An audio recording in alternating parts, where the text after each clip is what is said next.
Good morning, AIM Global Family! Lalong-lalo na po sa mga AIMers member natin. Maraming salamat po sa mga nakakapanood ng video ito. Ang pag-uusapan po natin about effective. Bakit? Meron po kasi nagtanong sa akin, upline, sir, ano po ba yung dapat kong gawin? Paano ko ba ito uumpisan? Hindi ko alam kung anong gagawin ko. Paano ko susisimulan? So sa akin, ang sa aking idea, ang dapat mo talagang gawin, lalong-lalo na po sa mga nag-uumpisa pa lang o kahit sabihin na natin sa mga member na, ang masasabi ko po, wala ho kayong choice. Uulitin ko po, wala ho kayong choice.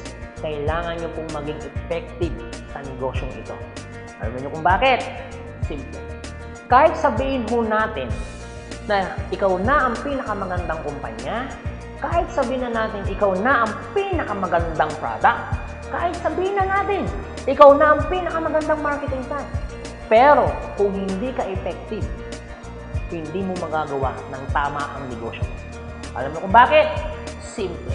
Pakinggan niyo ako mabuti.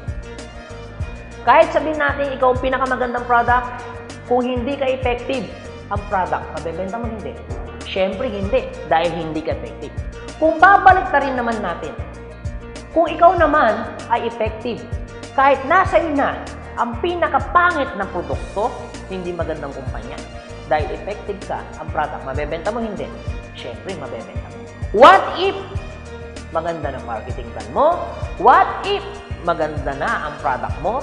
Maganda na ang kumpanya mo? Effective ka pa. Kamusta ang business mo? Mas lalo mong magagawang negosyong ito. Kaya, uulitin ko sa mga nag-uumpisa pa lang, wala ho kayong choice. Kailangan yung maging effective. Simple. Ito po, pakinggan nyo ako mabuti. Tandaan nyo to, ang product hindi nag-iisip, ang product hindi nagsasalita. Tao ang nag-iisip, tao rin ang nagsasalita. Sino yun? Ikaw yun. Kailangan mong maging effective bilang tao para maging maayos mo o para mas madali mong gawin ang negosyong ito.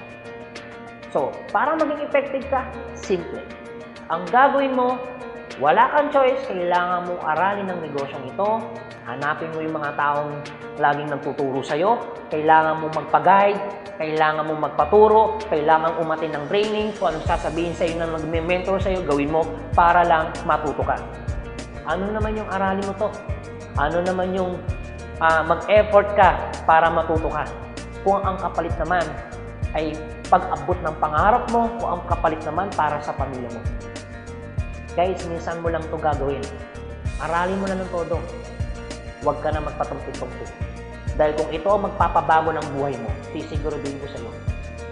Siguradong magkakasig ka sa negosyo nito pag naging effective ka. So I hope meron ho kayo natutunan sa pinag-uusapan po natin. So maraming salamat po sa mga AIMers member ho natin dyan, lalo sa mga nag-uumpisa. Thank you, God bless, and to God be the glory po sa inyong lahat. Power!